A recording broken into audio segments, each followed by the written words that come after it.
welcome to yet another edition of the Phil Taylor Jones Show. Today's focus will be the 9th Democratic presidential debate. Well, maybe not such a focus because we've seen this all too many times and it's become very familiar and oh so stale. I'm Phil Taylor Jones, your host, and I'm going to talk about quite a few things during this time we have together. So thank you again for joining us. As you know, Slithery Clinton and Grandpa Sanders squared off again last night for their 9th viewing of their debacle to the American public. It was the same old, just a little more snippy with each other and a little more divisive, kind of Resluglican style, if you will. They both brought nothing new to the table. It's the same old. Although Slithery, she came up with one of the questions that was asked of her. She kind of evaded it, as she always does. But she threw in that she was quite appalled that during all of these debates that they've been having with the Democrats, that the women's health issues or women's reproductive rights and what have you didn't come to the forefront, as it shouldn't have, because it's a bunch of crap. It's a load of garbage, and I'm sick of hearing it. It has broken many a presidential candidate. It has won many a presidency for some. I don't understand how and why in this society murder has become so important that it can shape the vision of people, that it can put presidents in office, it can keep presidents from getting in office, or it can keep aspiring political people from reaching that lofty goal. Murder. Where the woman just goes and gets pregnant with a guy and then does collateral damage by killing the kid. That's, what she was talking about. Women's health issues.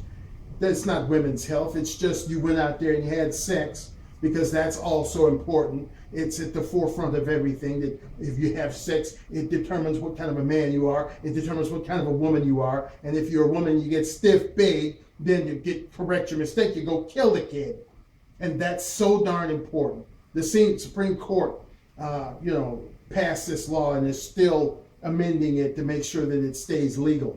If that's the best the Supreme Court can do, maybe we could do without the Supreme Court. It's a bunch of garbage. I, for one, I guess you can tell, am a person who is against murdering kids. You can call them fetuses or embryos or whatever little euphemisms you wish to call, but murder is murder. And I'm against it. So that's the best she could do. Bernie Sanders, they asked him a question about all of these grandiose things that he wants to provide for the country if he should become president. It's going to cost an additional $15 trillion to the already gross debt that we already have incurred. And he went on to say how he would go about dealing with the boys on Wall Street and the banks and all that, which generate enough money to fund his programs. Not once did he come up with the fact that, hey, we need to stop these foreigners from coming into the country. We need to stop paying for them because, that's what got us into trouble in the first place. A lot of the debt that we've incurred has become attributing to, having these foreigners come over. We take care of them, we coddle them every step of the way in every level of their life. That adds a debt. Obviously, politicians, too early in the morning for me, folks. These politicians have not yet got that stuck in their brains, or if they have it stuck in their brains, they don't want it to come out because it's PC and they don't want to offend anyone. Well, when it comes to the national debt and Americans can't get what they need, then offend them to hell. I don't care. Do what you need to do. There's this thing that these foreigners have going around. Oh, well, we're important to the political process because we bring $4 or $5 billion or $6 billion to the table financially to help the country. We help with the jobs. We do this, and that's why we're so important in this process, because we bring money to the table. This is true. Foreigners do bring a certain amount of money to the table, but if these foreign people, whoever they are, whatever nationality they are, I don't care, if they bring, say, $7 billion to the table, with all the trouble they cause, we have to spend 17 trillion or 17 billion to rectify the problems they cause. So that little bit of money you bring to the table doesn't do very much good if we have to then spend double or triple that to rectify all the problems that you cause, the murders that you cause, the rapes that you cause, the graffiti that you cause, the crap that you cause in our country. We're the ones who have to pick up the tab. So take your little money and scram, as far as I'm concerned. That's basically what they talked about, last evening. Enough with the Democrats. Forget it. Donald Trump's name came up. No big surprise there. And I got to thinking, I even said something to my brother last night about Donald Trump.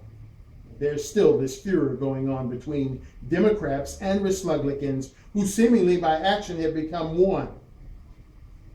Why? To get rid of this man. Donald Trump represents trouble to the establishment politicians, no matter the party. And how does he do this? Well, for all these years, we've been led to believe that the politicians get voted in, whatever office they choose. They, try to do their best. They're over there scuffling and scratching, trying to represent us, trying to do the best they can for us, and just screwing us right into the ground, worse than a screwdriver. All these years, say from, I would go back maybe as far as Nixon, maybe even Johnson, after Kennedy got killed, John F. They've been, going through this motion, going through all these crazy routines, trying to make us think that they're doing a good job for us, giving us, some kind of hope. Some of us look at them hawkishly, with jaded eyes, but the vast majority of the people say, well, they're probably doing a pretty good job. Here of late, that's been something that has not been the case. We know they're full of crap. If Donald Trump should get the nod and actually get into the White House, number one, he is not a politician, he's a businessman. And again, I say, the man didn't get where he is by sitting on his butt and making mistakes.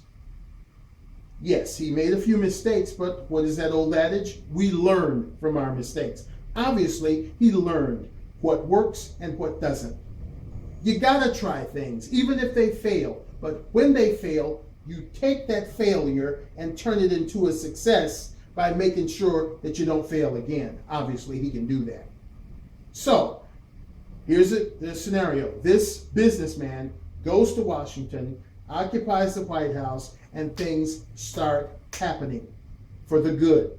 Americans start prospering. The good. The trade deficit is now better for the good.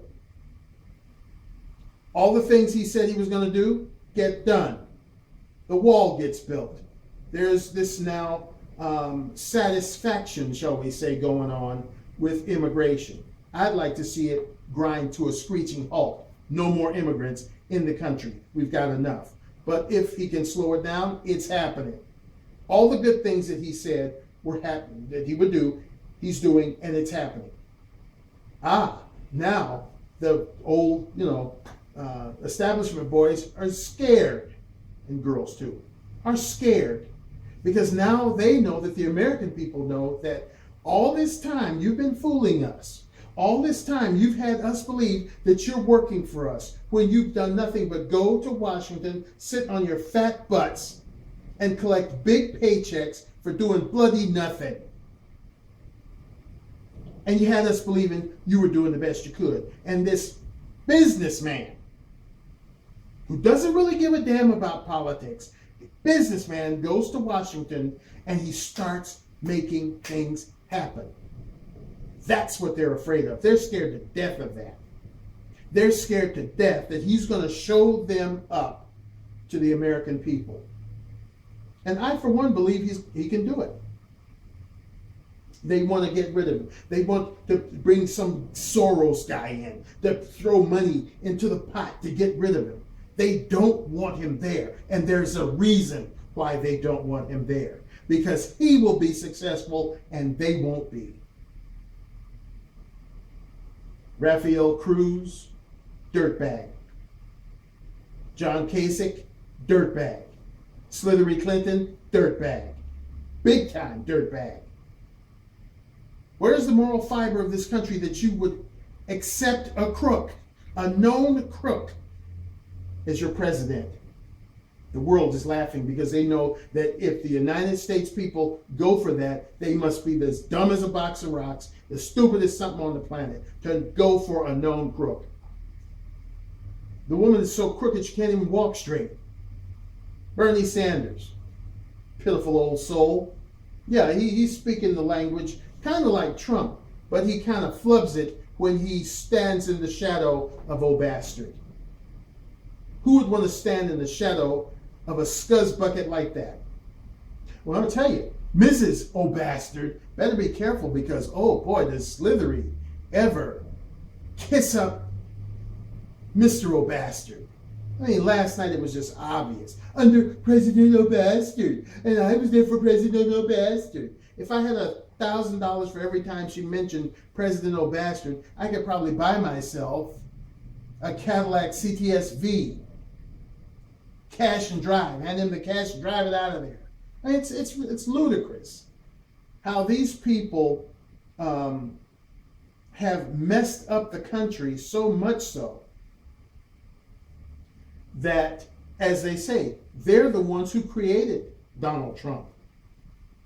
And the guy just keeps rolling along. Even he said himself that he doesn't understand this crooked setup of politics with the fuzzy math. Sanders wins states, but yet he can't win.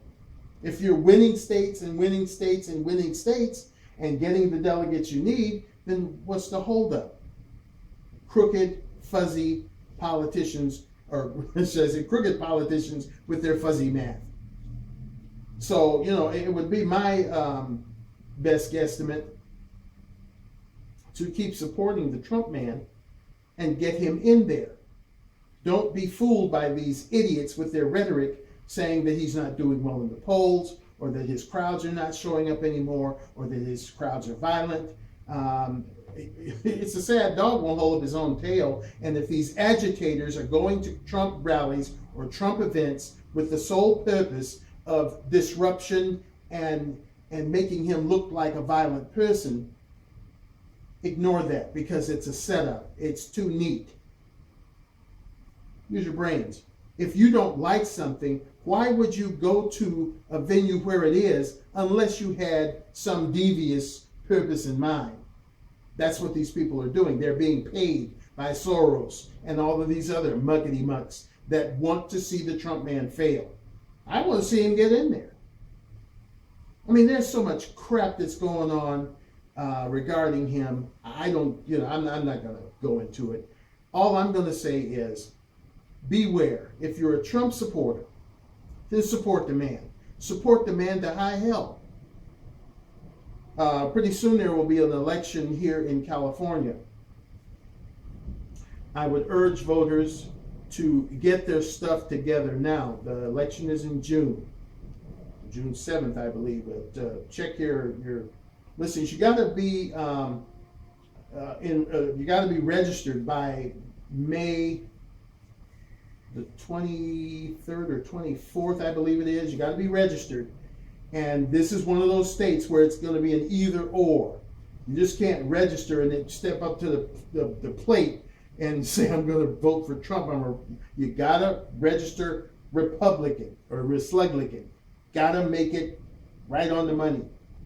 Because if you don't, and you stand in line and you get there, you're going to have the door slammed in your face. It's a stupid way of doing things, but hey, that's politics in America.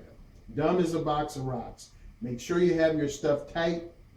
Wherever your voting is, check the procedure by which they do things and make sure that you have your paperwork in order and make sure that you have your IDs if it's one of those places where it should be that you would need an ID. Make sure you have all your voting credentials in order and then make that choice to get the Trump man in there and stop these career politicians, these establishment idiots, from further taking us down a crooked road. Because I'm telling you, anyone other than the Trump man get in there, you can kiss this rock goodbye.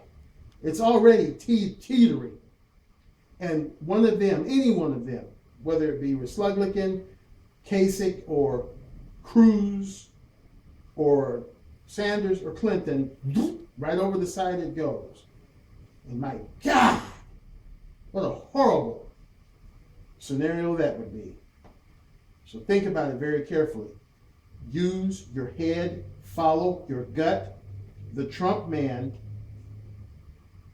is the only alternative that I can possibly see that could possibly give us some kind of satisfaction in this bad situation that we're in. Because it's getting no better. Believe me, no better. What little money you have, it's gone before you can get it. It's hard to get it. All these foreigners are coming in, nip and tuck and taking everything. They want to provide for them, give them all kinds of welfare. But we got veterans on the street. We got homeless people, homeless American citizens that have been in this country generationally out on the streets. But they want to make way for foreigners and make every concession for them to get over in this country. It's got to stop.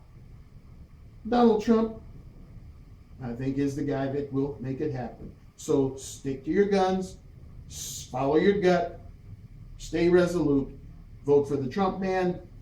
That's all I have to say. Let's see if the exec has a few words. But as far as I'm concerned, I hope there's not another debate, because I'm going to tell you, ladies and gentlemen, we will not cover it. I'm sick of debates, sick of it. On to the conventions and, whatever they're going to do as far as more primaries. We'll be happy to report that. But I'm sick of these debates. There's too damn many of them, and they're boring and stupid. What more can they say? They've already said enough. I've said enough. Exec, what do you got? Well, on the tail of that, there is going to be one more debate. And speaking of the number of debates, the fact that Donald Trump said he wasn't going to be bothered with the one that they were supposed to have that has been canceled because they've already hashed over the same issues. They don't want to be repetitive. Then, common logic would dictate that the Democrats would cancel their debates as well, because the only reason they had more than 7, I believe that was the original amount, was because they wanted to keep up with the Republicans. Now they don't have to, and they shouldn't have had any more debates other than the ones before this one. Now, speaking of the people in there, Miss Hillary Clinton is a known murderer. At least 3 Benghazi people, 3 Benghazi Americans, 4, and countless other ones that, if you look it up online, there's some kind of phrase about trail of bodies behind the Clintons. Mm-hmm. That's, she's a crook. And then this thing with the emails and any other kind of, problems she has. And, the fact that people actually take her seriously and, actually have like a roaring sound in the audience. They're like hollering for her and screaming when she says something. The fan base behind her is ridiculous because of said crimes. And all these people backing her just must be crazy out of their head, just like she is. She has raised $222.4 million for campaign finances. 72% of that is actual campaign donations.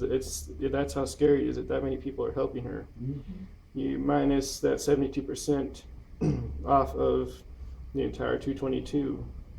The other amount is 20% super PACs and other groups. Then that 72% of the public that's actually helping her has given her $160 million, give or take. And to support someone that doesn't take this very seriously, she claims she does. Sometimes she'll raise her voice and thinking that that's going to make more of an effect than speaking in a normal tone.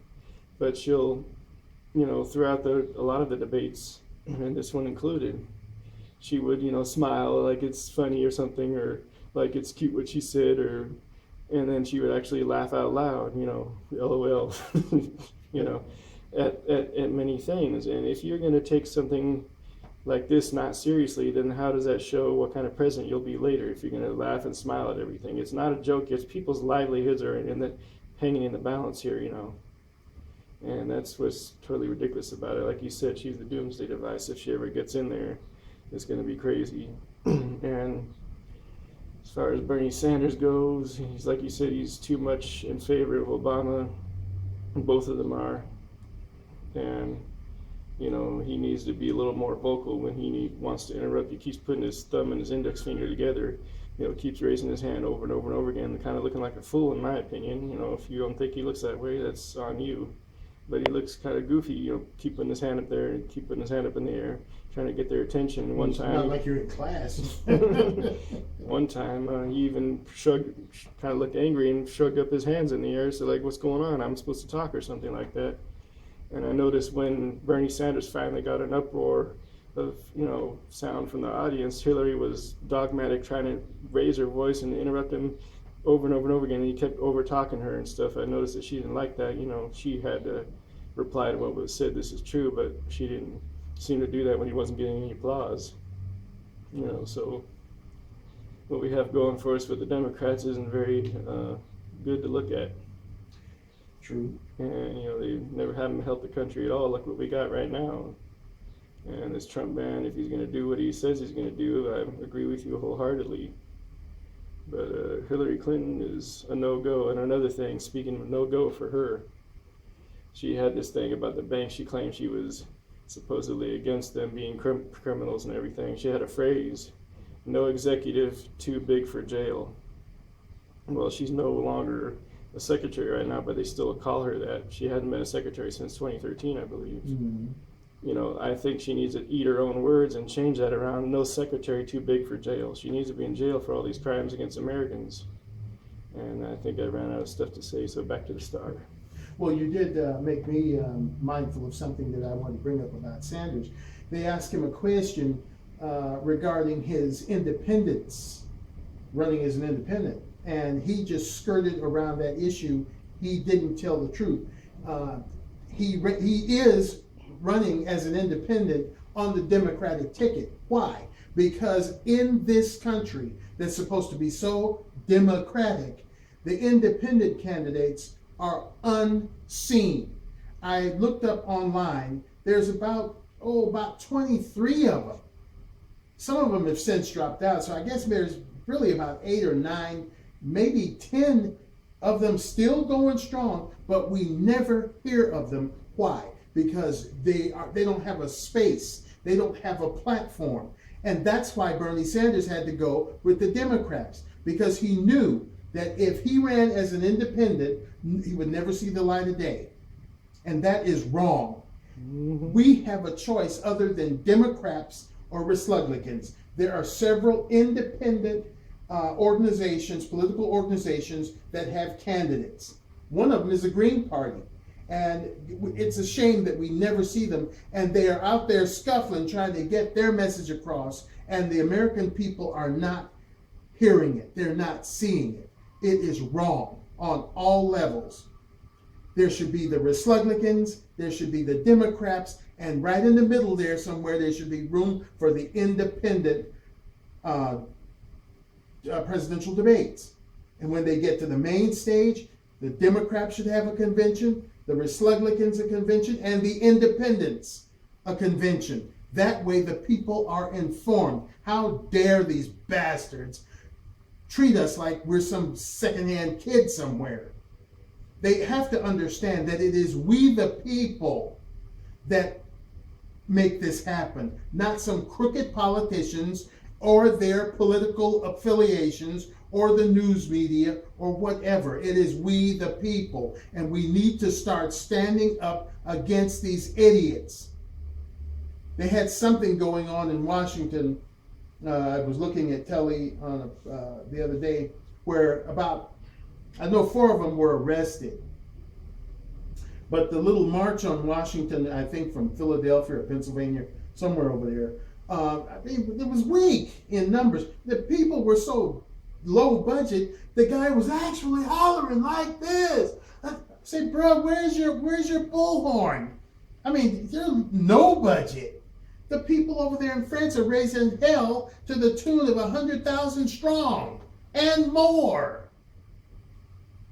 America, we need to stand up. We need to let these people know exactly what's up and let them know that they are no longer going to operate the way they want to operate, but they need to operate the way we want them to operate.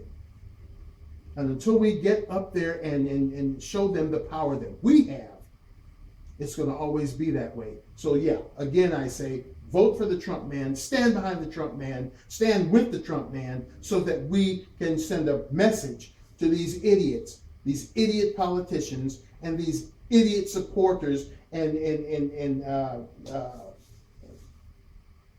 support anti-Trump supporters, that we aren't going to take it anymore, that we need to have a candidate in there that puts Americans first and puts this country first, because Lord knows it hadn't been happening in many a moon. We thank you for joining us for this edition of the Phil Taylor Jones Show. If you'd like to become a subscriber, the button is right there. If you would like to go on and do that, feel free to do so. In this crazy, mixed up world we live in, and Lord knows it is crazy and gets crazier every day, try to maintain a bit of your sanity, your joy. Take care and stay safe, and we'll see you next time right here on the Phil Taylor Jones Show. Bye-bye.